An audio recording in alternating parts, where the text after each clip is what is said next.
Dr. Babasaheb Ambedkar Open University.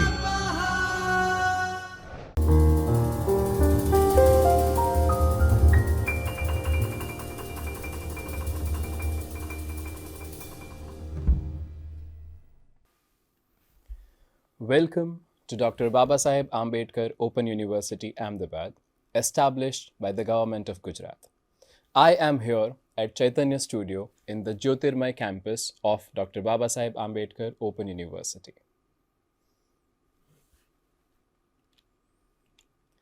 Today, we are going to discuss for the course of Bachelor of Social Work.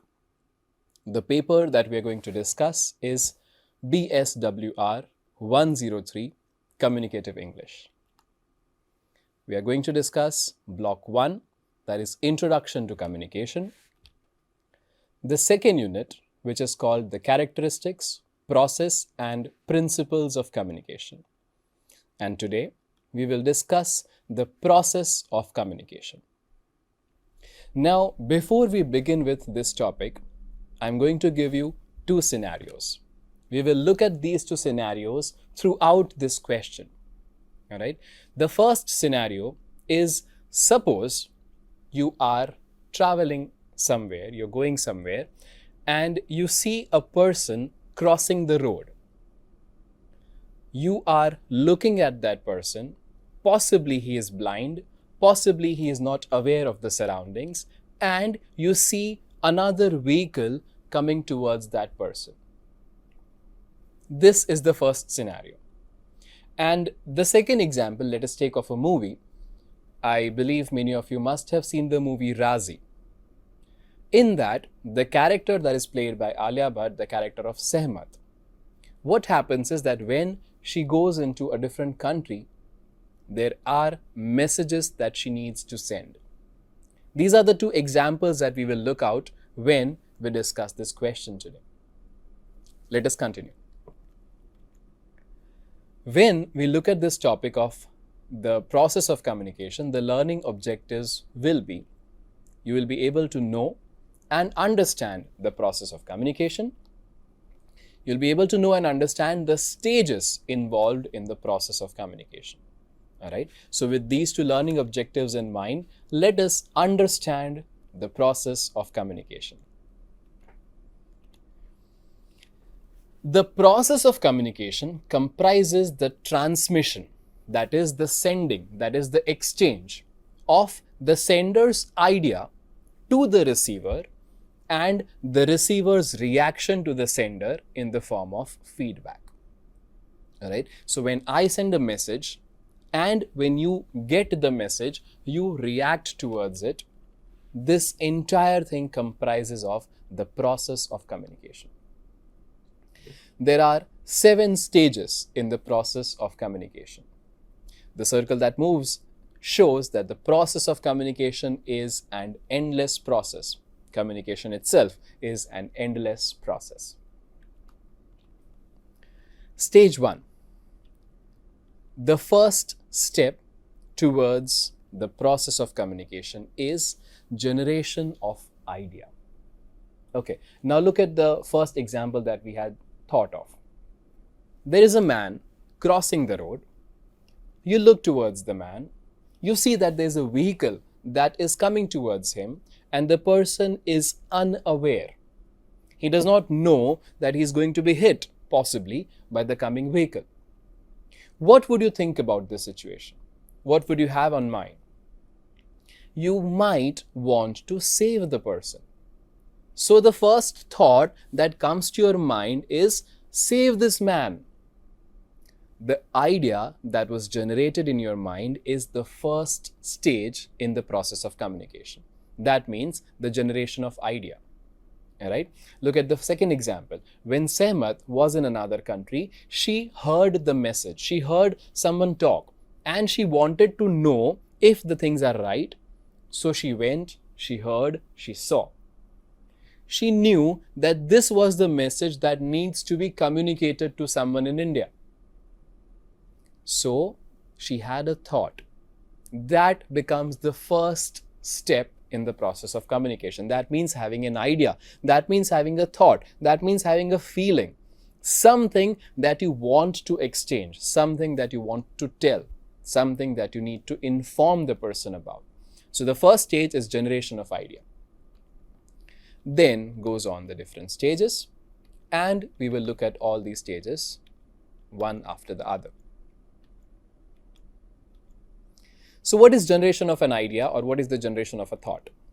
The process of communication begins when an idea, thought, feeling, or a piece of information arises in the mind of the communicator and he wants to transfer it to someone. Now, the point is that even if the idea is generated, if you do not want to share it with anyone, then there is no communication.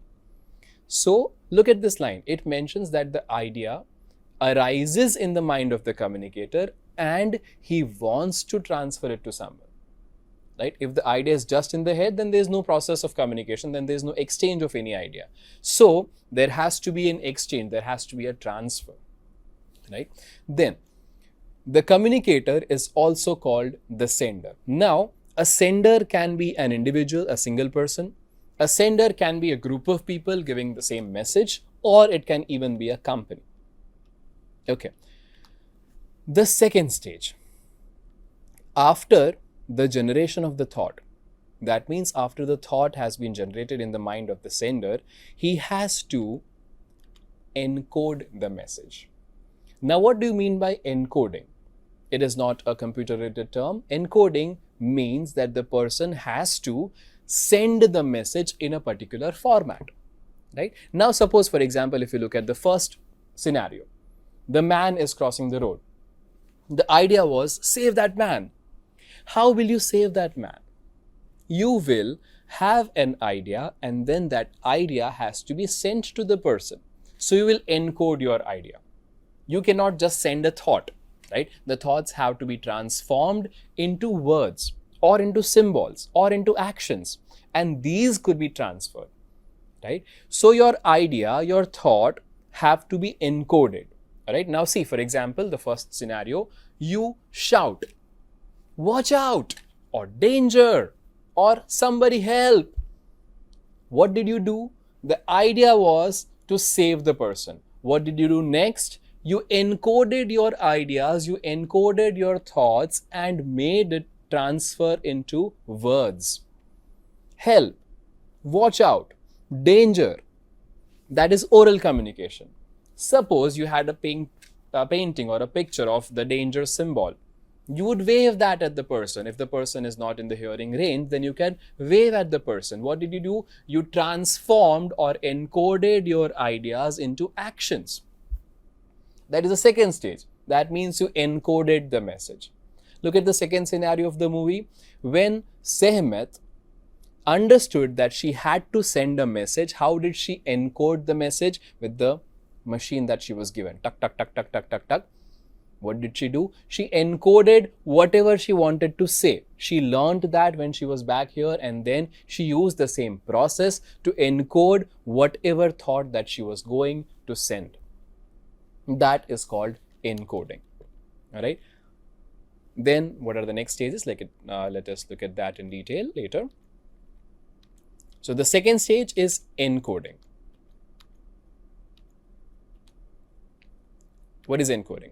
When an idea is generated in the mind of the sender, he or she puts that idea in suitable symbols or signs.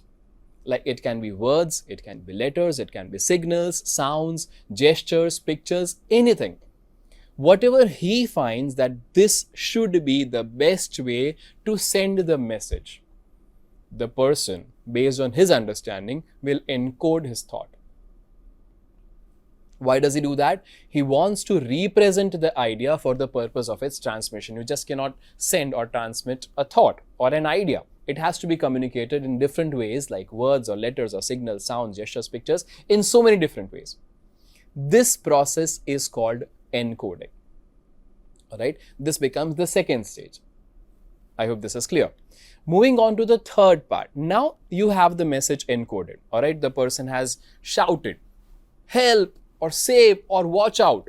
Or Sehmat has tuck, tuck, tuck, tuck, tuck, tuck, tuck, tuck, encoded the message. How will the message reach the receiver?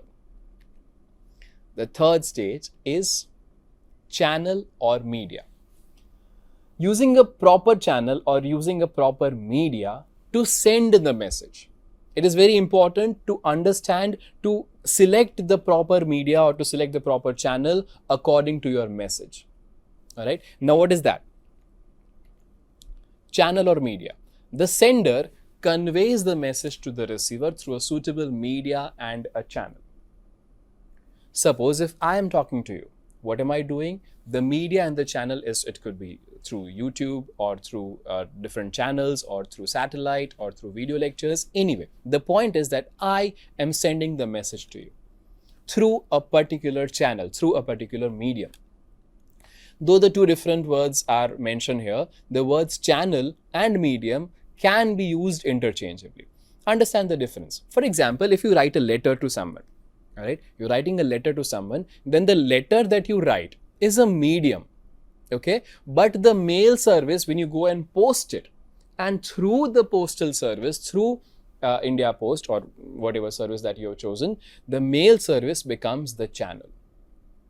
When you're talking to someone on a telephone, the telephonic talk is a medium. How are you talking? You're talking using a telephone. But the telephonic telecommunication system, you are using any of the networks provided, the telecommunication system is a channel.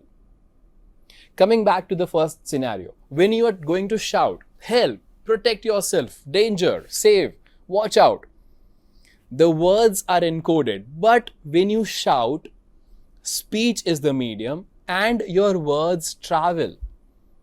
The air carrying the sound waves becomes the channel, right? So the idea encoded, and by that encoded message, you use a particular channel or you use a particular medium, and through the air, the sound waves travel and then they reach the receiver, right? So a proper channel, a proper medium is very essential when you want to communicate. When you talk about the second scenario, when Sehmat was using the encoded message to send that, how did she send that? That was sent through a satellite channel, possibly, right? Of course, there were no connections otherwise. So through satellite channels, possibly, the messages were sent and they were received. There was no other way in which she could communicate. All right. Similarly, in the first scenario, you could use anything. You could shout, you could use words, or you could wave, actions, pictures, anything. That becomes the channel, that becomes the media, the way you communicate. Then comes the fourth stage. Idea has been generated, it has been encoded, the channel or medium has been used, now it reaches the receiver. Okay, now let us understand who the receiver is. The receiver is the one who receives the message. Of course, as the name suggests. It could be an individual or a group of people or a company, just like the sender. A sender can be an individual, a sender can be a group of people, or a sender can be a company. Similarly, a receiver can also be an individual, a receiver can be a group of people, or a receiver can be a company. Now, when the receiver, let us talk about the person, the two scenarios here. The person who's crossing the road, he gets the message. All right. When you shout danger, or when you shout stop, or when you shout watch out, the message through the air reaches the ears of the person. He becomes the receiver. Now, what will he do?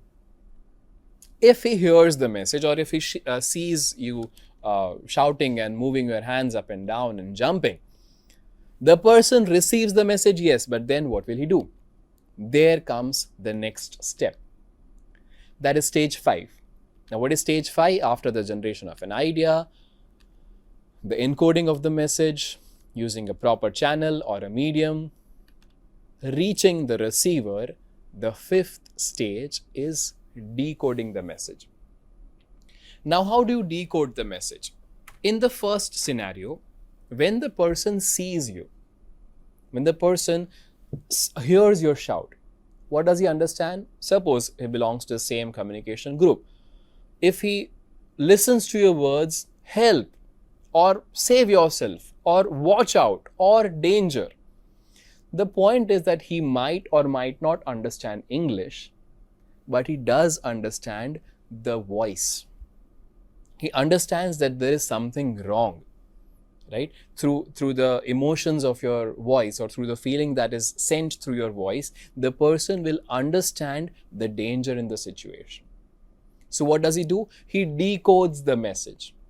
All right, suppose if you sent a picture, or if you're waving, he knows that no one will wave at him right in the center of the road. He understands that there's something wrong, right? Even if he's unable to hear, even if he's unable to process the English words, he might be belonging to a different, communication or language society. But the point is that he'll understand the message because he decodes the message. In the second scenario, when Sehmat had sent the message, what do the people in India did? They decoded the message. Of course, the message was sent in lines and bars and dots. So that has to be decoded, because a particular dot means something, a particular line means something. So if you remember the scene, the person had to write the message on the board. That was decoding the message. That is very important. If the message is encoded well, the message will be, the receiver will be able to decode the message as well. That means the person who is sending the message and the person who is receiving the message should both be on the same page. As in, they should both understand the meaning of the message converted. Suppose if, I believe if you've seen the movie Bahubali, then there's a character who just comes and he uses different sounds through his mouth. And of course, the major characters, the other characters, do not understand what he is trying to say because they cannot decode. So, if the encoding is done in a particular way, the decoding has to be done in the same way. That comes handy. All right? So, that is the decoding process. So, let us understand decoding. On receiving the message, the receiver interprets it by translating the signs and symbols into thoughts or ideas. Okay? So, when he receives the message, the receiver part is done, he decodes the message. All right? Whatever signs there are, whatever symbols there are, whatever words that have been used, whatever letters that have been used, those ideas, those thoughts are understood, decoded first. All right?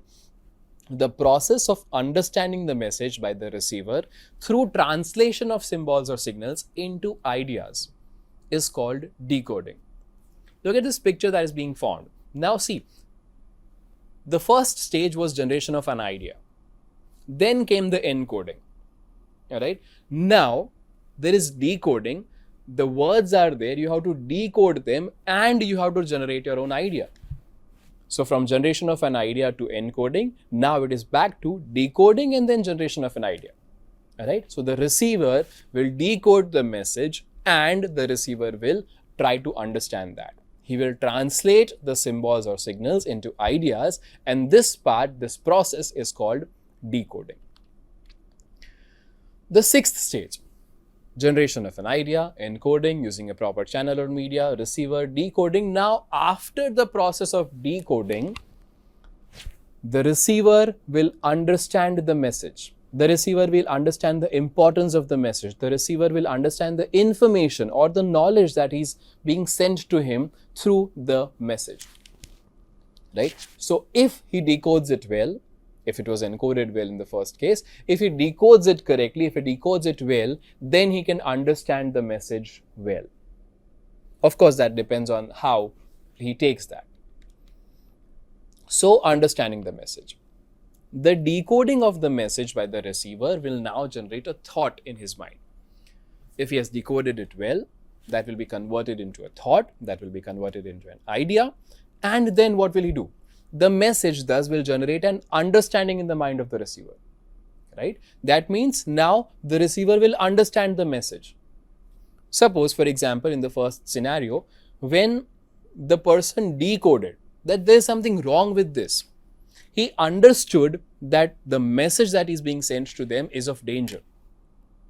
It is not necessary that the person might or might have understood or not. That is definitely dependent on a particular situation or on a particular person, but the person actually understands the message according to his ideas, according to his understanding, and once he decodes, once he understands the message, there's something that he needs to do. What is that? That is next step. So till then, again, let me clarify this. Understanding the message, that means after decoding the message, the person will understand the message. That means there's some danger, right? In the second scenario, the person has decoded the message and then he will read the message and, oh, this is what the person means, right? So that is where the person understands the message, and as soon as the person understands the message, the next step is taking place. There is the final stage. That is, look at this. After the receiver decodes and understands the message, he or she sends a feedback. Now, what is a feedback? A feedback is the way in which the person replies. How can a person reply? It could again be verbal communication. It can again be non-verbal communication. That means in the first scenario, if the person has understood the message, if the person has understood that there is something wrong, there is some danger, and okay, now I have to look at the other side. Oh, there's a vehicle coming right towards me. What will he do? He'll move, he'll shift. That is a feedback. Okay, there is a possibility that after he moves, he waves and says thank you. That also is a way of feedback. But just movement can become a feedback. All right. So what happened was that the idea that you generated, saving the person, encoding through watch out, using air as the medium and speech as the channel, it reaches the receiver decodes, the receiver understands, and the receiver moves. That again is the last stage, that is the feedback. Looking at the second scenario, when the people here in India read the message, they understood the message, what did they do? They took actions. It is not necessary that the person will tap back, thank you so much, Sehmat. Right? So feedbacks are not always the way in which you have expected. There could be different ways of feedback. So, coming back to the first scenario, the person has moved. That becomes the feedback, the first part, at least the initial part of the feedback. So, what is feedback? The receiver decodes, interprets, and understands the message fully or partially, okay, as per his understanding. It is not necessary that the person has to understand the message completely. It is of course not necessary that the person will understand it partially or not at all, possibly. So the person might or might not understand what you want to say, but whatever he has understood, he will provide a feedback. Okay. Now suppose, for example, if I ask you right now, did you understand this part? A few of you might say yes. A few of you might say no. A few of you might not respond. I will not be able to see your reaction, but you have responded, right? That becomes your feedback. Or suppose if you're seeing this video, then if you like this video, then possibly that is a form of feedback. All right. So this becomes the feedback.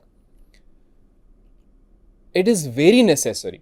Feedback is very necessary as it helps the sender to know if the receiver has understood the message well. Now, it is not just about communication. Suppose if you're going for lunch or dinner to some restaurant or a cafe, there are feedback books. If you're visiting a shop or a showroom, there are feedback books, right? So, visitor's book, which they can also be called. What do? You review your experience there, right? Suppose if you order food through online channels, through Zomato or through Swiggy, what do? That they ask you for a feedback. If you travel through an Ola or an Uber car, they ask you for a feedback. What is the feedback? That means that you either give them 5 stars or 4 stars depending on the experience that you've had. The point is that the service provider will understand how your experience has been, right? So feedback makes it known to the sender that whatever has been used or whatever has been mentioned or whatever has been suggested or communicated has been understood or not. that means, right? So if the feedback is negative, the person will come to know that there's something wrong, and then through a proper feedback only there could be improvement, right? So if the feedbacks are taken positively, if the feedbacks are taken in a constructive way, then that could be very important, that could be very beneficial to the company, right? So that is the feedback, that becomes the 7th stage. And now what happens? Coming back to the first scenario, when the person hears your shout, moves aside, he's safe now, what will he do? He will say thank you, or he will say this, just wave his hand. That means the moment he has stepped into safety, the person knows that he has to send a message. So now the idea is generated in that person's mind. So again, the process continues, right? The idea generated is to say thank you. What did he say? Thank you through words, possibly, all right? He shouted thank you. Then again, the air was used and the waves traveled and they reach your ears, and then you understood that he wants to say thank you, and then you just say, yeah, okay, great, now be safe and enjoy your life and whatever, right? So the process continues. With feedback, the process continues. Thus, communication is a two-way process between the sender and the receiver, and the process goes on and on and on. All right. So this was the question. That was the process of communication. The images that have been used here are through Google Images, and thank you so much. स्वाध्यायः